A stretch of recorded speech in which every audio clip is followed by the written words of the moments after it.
살다 보면 정말 나를 화나게 하는 사람이 있습니다. 말 한마디에 마음이 상하고 억울한 일 앞에서 감정이 폭발할 때도 있습니다. 그럴 때 우리는 후회할 말을 내뱉거나 상처 주는 행동으로 이어지기도 합니다. 그러나 성경은 단순히 화를 참으라고만 하지 않습니다. 하나님은 그 감정을 숨기거나 억누르기보다 그 마음을 하나님께 맡기라고 말씀하십니다. 분노는 죄가 아니라 다루지 못할 때 죄로 변하는 감정입니다. 그래서 하나님은 분노의 순간에도 우리를 훈련시키시고 그 상황을 통해 우리의 마음을 다듬으십니다. 분노를 피하는 것이 아니라 그 안에서 하나님의 뜻을 배우는 것이 중요합니다. 오늘 말씀은 화가 날 때 어떻게 해야 마음을 지킬 수 있는지, 하나님은 그 순간에 무엇을 가르치고 계신지를 함께 살펴보려 합니다. 첫째, 화를 참는 것이 아니라 하나님께 마음을 맡기는 것이 해결입니다. 우리는 화가 날 때마다 그 감정을 참아보려 했습니다. 그러나 억누른 분노는 사라지지 않습니다. 겉으로는 조용하지만 속에서는 여전히 불이 타오릅니다. 억눌린 분노는 언젠가 더 큰 상처로 터져나오게 됩니다. 그래서 하나님은 단순히 참으라고 말씀하지 않으시고 그 마음을 맡기라고 하십니다. 우리가 감정을 스스로 다스리려 할 때는 한계가 있지만 하나님께 맡길 때 그분이 우리의 마음을 다스리십니다. 다윗은 억울한 상황에서 분노할 이유가 충분했습니다. 그는 이유 없이 쫓기고 모함을 당하고 가까운 사람들에게 배신을 당했습니다. 그러나 다윗은 그때마다 복수하지 않았습니다. 그는 하나님께 나아가 분노를 쏟아냈습니다. 시편에는 그의 솔직한 감정이 그대로 담겨 있습니다. 하나님, 왜 나를 잊으셨습니까? 언제까지 참아야 합니까? 그는 자신의 분노를 숨기지 않았고 그것을 하나님께 올려드렸습니다. 그 과정 속에서 하나님은 다윗의 마음을 새롭게 하셨고 분노는 평안으로 바뀌었습니다. 우리도 마찬가지입니다. 억울할 때, 속이 끓을 때 그 감정을 억누르지 말고 하나님께 맡겨야 합니다. 사람에게 쏟아내면 상처가 남지만 하나님께 쏟아내면 위로가 남습니다. 하나님은 우리의 분노를 이해하시고 그 속에서 진심으로 우리를 다루십니다. 하나님께 맡긴 감정은 더 이상 파괴적인 힘을 가지지 못합니다. 오히려 기도로 바뀌고 마음의 평안으로 열매 맺습니다. 화를 참는 것은 인간의 인내로는 어렵지만 하나님께 맡기는 것은 믿음으로 가능합니다. 하나님께 마음을 맡길 때 우리는 자유로워집니다. 분노가 나를 삼키지 못하고 하나님의 평안이 나를 지배하게 됩니다. 결국 진짜 해결은 내가 감정을 다스리는 데 있지 않고 그 감정을 하나님께 드리는 데 있습니다. 하나님께 맡겨진 마음만이 참된 평안을 누릴 수 있습니다.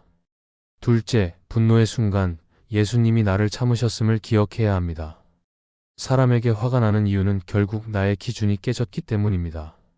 내가 옳다고 믿는 것이 무시되거나 내 마음이 이해받지 못할 때 우리는 분노합니다. 그러나 그 순간에 예수님을 생각해야 합니다. 예수님은 세상에서 가장 큰 오해와 모욕을 받으셨지만 한 번도 분노로 대응하지 않으셨습니다. 그분은 십자가 위에서도 자신을 조롱하던 사람들을 향해 용서를 구하셨습니다. 예수님은 분노로 맞서지 않고 사랑으로 품으셨습니다. 예수님은 완전하신 분이셨습니다. 그럼에도 불구하고 사람들의 무지와 배신, 조롱을 참으셨습니다. 베드로는 3번이나 부인했고 제자들은 모두 도망갔습니다. 그러나 예수님은 그들을 정죄하지 않으셨습니다. 오히려 다시 찾아가 위로하시고 그들에게 새로운 사명을 주셨습니다. 예수님이 나를 그렇게 참으셨기 때문에 오늘 나도 누군가를 참을 수 있습니다. 그분의 인내가 나의 기준이 되고 그 사랑이 나의 마음을 지켜줍니다. 우리의 분노는 대부분 사람의 말이나 행동에 반응하는 감정입니다. 그러나 예수님을 바라볼 때 우리는 분노를 다른 시선으로 보게 됩니다.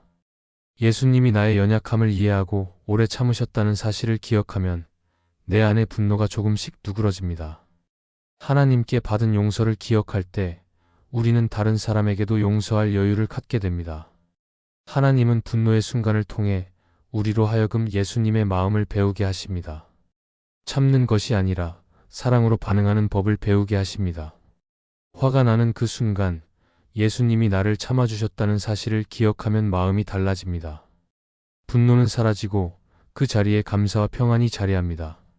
우리가 참는 것이 아니라 예수님의 사랑이 우리 안에서 일하시는 것입니다. 셋째, 분노를 통해 하나님이 다루고자 하시는 내 마음을 보아야 합니다. 화가 날 때 우리는 언제나 상대방을 먼저 떠올립니다. 그 사람이 잘못했기 때문에, 그 말 때문에 내가 상처받았다고 생각합니다. 그러나 하나님은 그 순간을 통해 먼저 우리의 마음을 비추십니다. 하나님은 분노의 상황을 통해 우리의 내면을 다루시고 감춰져 있던 교만과 미움을 드러내십니다. 그래서 분노는 단순한 감정이 아니라 하나님께서 우리 마음을 새롭게 빚으시는 도구가 됩니다. 모세의 삶이 그 예입니다. 그는 하나님의 사람으로 불렸지만 분노로 인해 약속의 땅에 들어가지 못했습니다. 백성들의 끊임없는 불평에 화가 난 그는 결국 하나님의 명령대로 하지 않고 자신의 감정대로 반응했습니다. 그 한 번의 분노가 그의 사명을 멈추게 했습니다. 그러나 그 과정을 통해 하나님은 모세의 내면에 남아있던 자존심과 통제되지 않은 감정을 드러내셨습니다. 하나님은 그를 버리신 것이 아니라 그를 더 깊이 다루고 계셨던 것입니다. 우리의 인생에서도 이런 일이 일어납니다. 화가 날 때마다 하나님은 우리 안의 상처, 자존심, 미해결된 마음을 비추십니다. 그 감정의 불편함은 하나님이 내 마음을 다루고 계시다는 신호입니다. 우리는 그 순간을 통해 내가 얼마나 변화되어야 하는지를 배우게 됩니다. 하나님은 분노를 통해 우리의 영혼을 연단하시고 더 온유한 사람으로 빚어 가십니다.